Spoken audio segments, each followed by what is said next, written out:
Di sejumlah grup WhatsApp saya, khususnya di grup-grup WhatsApp komunitas Nahdien, baik di level Banyumas maupun di level nasional ya, rame sekali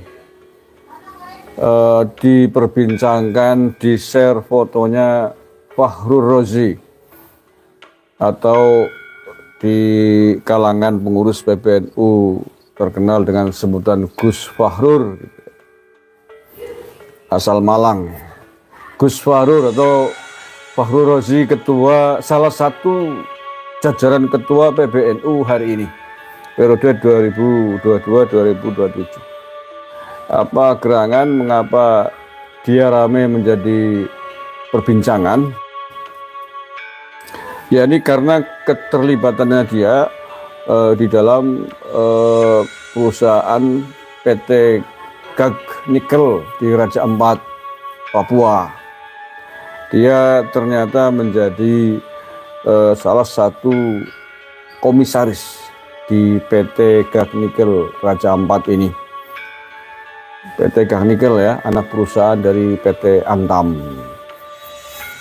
Ya, PT Gag Nikel menjadi salah satu perusahaan tambang yang sedang menjadi olok-olokan publik, yang sedang menjadi pusat perhatian publik terkait dengan penambangannya di Raja Ampat sana yang merusak lingkungan, merusak ekosistem laut dan darat di kawasan Raja Ampat.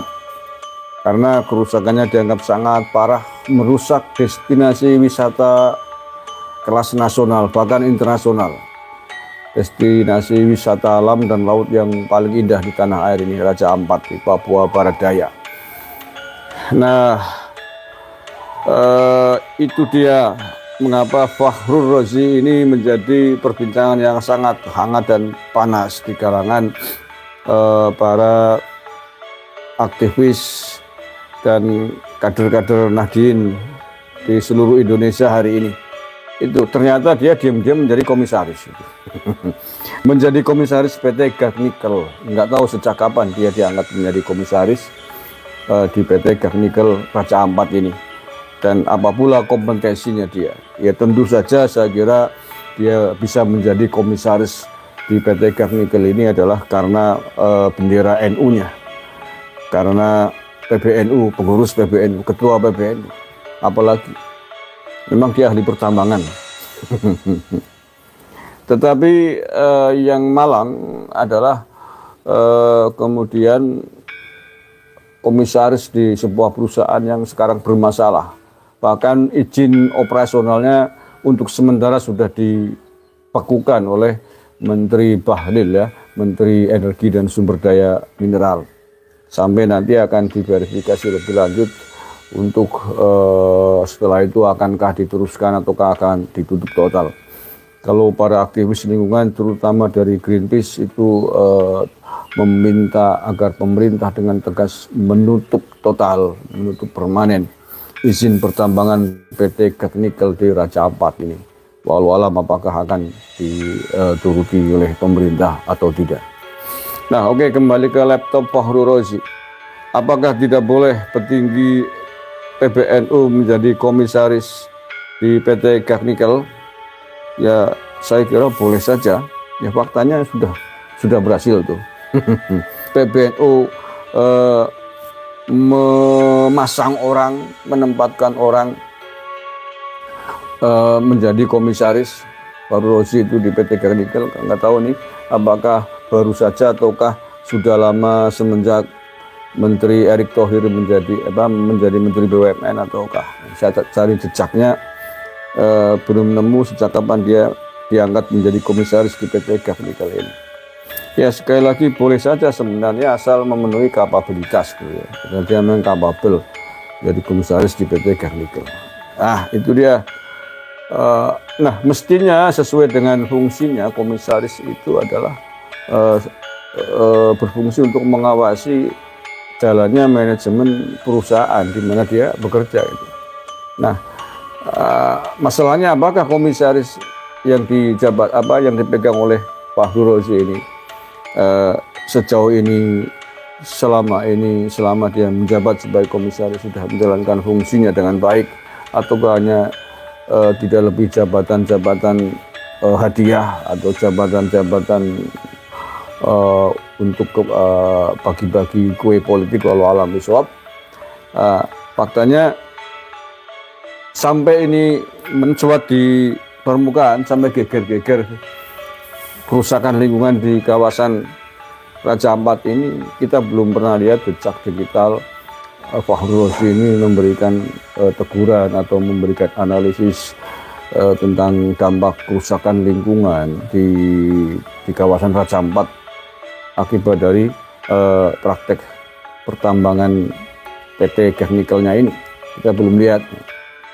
Nah, sebenarnya kalau dia menjadi komisaris kemudian menjalankan perannya dengan baik, ketika ada kerusakan lingkungan diingatkan, ada portofolionya, ada progres kerjanya, mestinya ini bagus gitu loh. Artinya dia menjadi komisaris menjalankan fungsinya dengan baik. Tetapi kalau selama ini tidak pernah ada rekam jejak dia memberikan pengawasan, memberikan peringatan terhadap jalannya PT Gagnikel ini, artinya dia hanya menikmati jabatan saja gitu.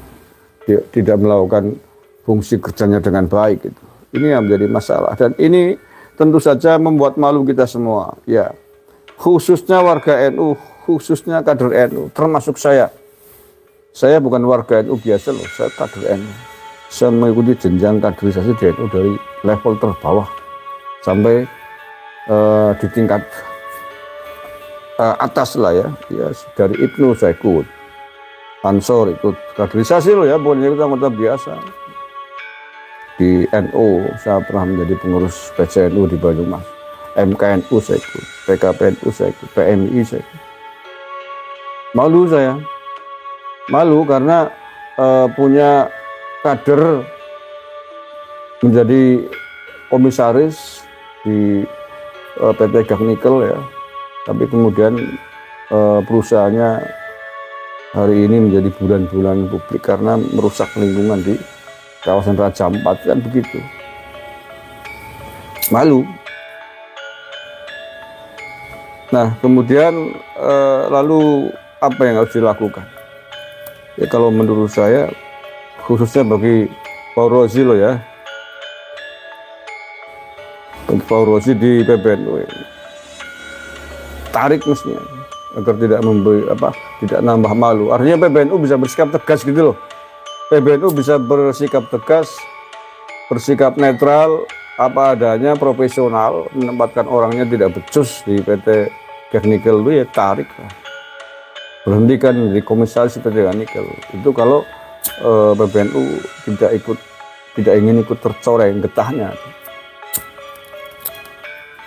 Makanya ini menjadi wajar mengapa PBNU tidak ada suaranya terkait dengan pencemaran lingkungan, kerusakan lingkungan di Raja Ampat terkait bisnis pertambangan ini. Ya, bisa jadi karena salah satu orangnya menjadi komisaris di PT Gagnikel itu. Maka saya sepakat dengan Gus Miswamudin dari Lampung itu, yang di media sosialnya dia menulis, kenapa PBNU bungkam, kenapa PBNU tidak ada suaranya terkait dengan kerusakan lingkungan di Raja Ampat. Oh, ternyata ada salah satu elitnya yang menjadi komisaris. Nah inilah, ini kan yang ya kayak gini-gini kan jadi mencemari lembaga, mencemari kebesaran organisasi NU gitu loh. Ketika pengurusnya terjerat pada kasus-kasus yang memalukan. Ketika elitnya terjerat kasus hukum, ini kan memalukan. Ya memang Pak Rozi belum terjerat kasus hukum dalam hal ini, tapi secara moral sudah sangat mencoreng. Ya, mencoreng PT Gagnikel karena dia di dalamnya, maka mencoreng PBNU karena dia ketua PBNU, kan begitu. Ya, saya sepakat sih kalau PBNU masih ingin menyelamatkan harga diri, tarik aja lah kadernya dari komisaris PT Gagnikel gitu.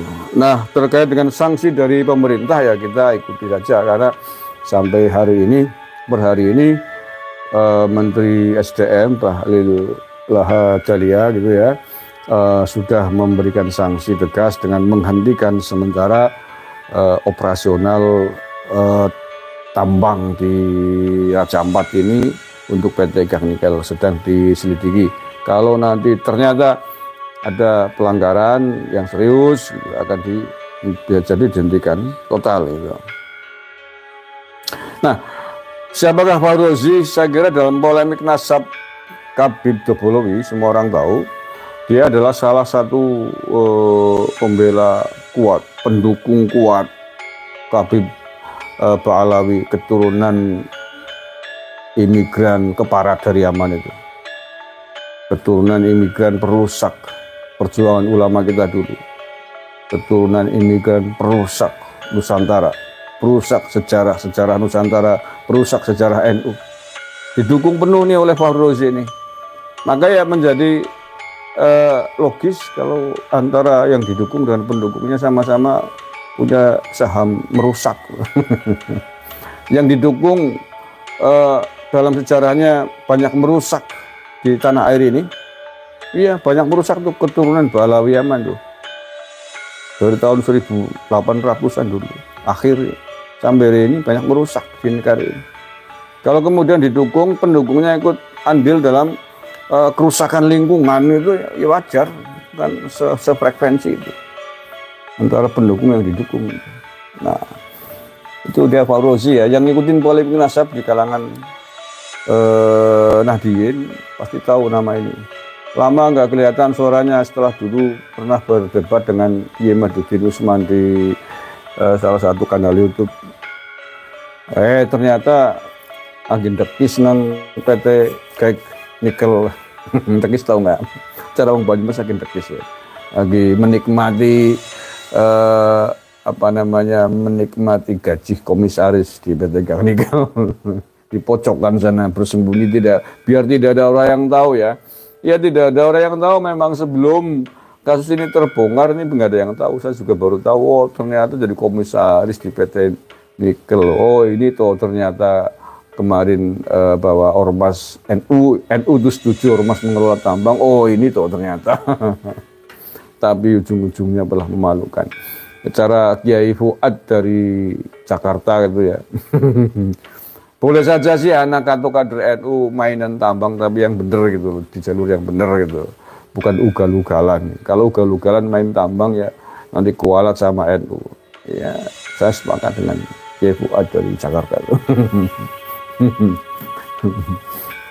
Ugal-ugalan toleran tambang ya, tidak hanya ugal-ugalan di tambang, pengurus NU apalagi di PBNU ugal-ugalan di politik, ugal-ugalan di jabatannya, ugal-ugalan di kasus nasab Khabib ini dan lain sebagainya. Pastikan kualat sama leluhur pendiri NU, kualat sama Mbah Hasyim Asy'ari, kualat sama para kiai NU yang lain yang ikhlas di dalam membesarkan Nahdlatul Ulama. Ya, Fauzi tahu, ingat itu. Jadi pengurus jangan gelawi kan, ujar-ujarnya kemudian pengurus benar semua, benar. Saya pengurus PBNU, ya siapapun lah, sampai Rais Am, ketua umum. Emangnya malaikat, masih manusia kan, manusia bukan, Mbah Rais Am, Mbah Ketua Umum, manusia kan, bukan malaikat. Kalau manusia pasti punya tempat salah dan dosa kan begitu. Kecuali Nabi maksum, tidak pernah dosa, tidak pernah salah. Ya apalagi kelas Rais Am hari ini, ketua PBNU hari ini, pasti di dalam membuat keputusan bisa salah. Makanya ketika ada instruksi dari PBNU yang salah, apa harus diikuti? Ya enggak dong. Lah iya. Sepanjang masih bernama manusia bisa salah, termasuk keputusan-keputusannya. Ketika salah, ada elit PBNU, pengurus salah, diingatkan dong. Ya kan begitu perintahnya, diingatkan. Ketika ada sopir kok mabok, misalkan sopir membawa banyak penumpang kok nggak karu-karuan, ugal-ugalan, sopirnya ya diperingatkan. Kalau nggak mau diperingatkan, ditarik, suruh mundur, digantikan yang bukan ugal-ugalan, digantikan yang baik itu biar selamat semua. Begitu juga pengurus PBNU begitu, jangan mentang-mentang instruksi PBNU harus wajib diikuti. Ya nanti dulu dong instruksinya seperti apa. Kalau instruksinya ternyata merusak, tidak benar, ugal-ugalan, harus dikoreksi tuh. Siapa yang membuat instruksi itu dikoreksi bersama, bareng-bareng dikoreksi. Kalau dikoreksi tidak mau, diingatkan nggak mau, ya ganti. Ya ganti saja, wajar kan. Jadi seluruh kader NU, seluruh warga NU hari ini tetap komitmen dengan NU, dengan Nahdlatul Ulama yang diwariskan oleh Mbah Hasyim Asy'ari. Kalau kemudian bersilang pendapat dengan keputusan-keputusan pengurus NU di semua levelnya, bukan berarti kemudian dianggap keluar dari NU. Oh, tak lengup kamu kalau mikirnya begitu. Ya tak lengup. Di pengurus NU sampai di jenjang PBNU sekalipun manusia suatu saat bisa salah membuat keputusan. Ya kalau salah ya harus siap dikritisi, siap diperingatkan. Kalau nggak mau diperingatkan ya ganti kan begitu. Ada mekanisme organisasi. Karena demi menyelamatkan marwah wibawa organisasi Nahdlatul Ulama, demi menjaga nama baik Mbah Hasyim Asy'ari, demi menjaga baik nama organisasi besar kita ini. Jangan kemudian bilang, oh nggak taat instruksi, wah berarti telah keluar dari NU. Bentar dulu, memang instruksinya malaikat apa? Nah ya pengurus tuh nggak artinya pengurus NU apa tugasnya? Yang ngurusi NU. Di antara ngurusi NU menjaga NU dengan benar, menjalankan tugas sebagai pengurus NU dengan benar. Semua warga NU juga punya kewajiban untuk menjaga, untuk ngurusi NU walaupun tidak menjadi pengurus di struktural. Justru yang mestinya punya kewajiban utama, lebih besar kewajibannya ketimbang warga NU adalah pengurus, orang-orang yang dipercaya menjadi pengurus NU di semua levelnya dari ranting sampai BNU. Kalau kalian macam-macam gelawikan, ugal-ugalan menjadi pengurus, dosanya lebih besar, dosanya 3-4 kali lipat dibanding orang warga NU biasa yang tidak menjadi pengurus. Nah, orang yang tidak menjadi pengurus NU tidak punya kewajiban mengurus sebagaimana baiat, sebagaimana ketika dilantik. Nah, kalau sudah dilantik, Anda kok gelawikan macam-macam. Anda kualat sama Mbah Hasyim Asy'ari, kan begitu. Nah, kemudian tugas ngurusi NU yang dilakukan oleh orang-orang warga NU, kader NU yang tidak menjadi struktural, tidak menjadi pengurus, itu adalah tugas yang luar biasa. Karena tidak menjadi pengurus pun masih bersedia mau ngurusi NU. Itu luar biasa, ganjarannya 10 kali lipat daripada yang dilakukan oleh pengurus. Lah iya, itu kan kayak gitu nalarnya. Itu yang akan diaku santri oleh Mbah Hasyim Asy'ari. Akan didoakan masuk surga besok oleh Mbah Hasyim Asy'ari. Nah gitu bro, ya. Bener cara mikir, jago walik-walik. Baik, terima kasih sekali semuanya yang sudah bergabung dengan KB Nusantara nih.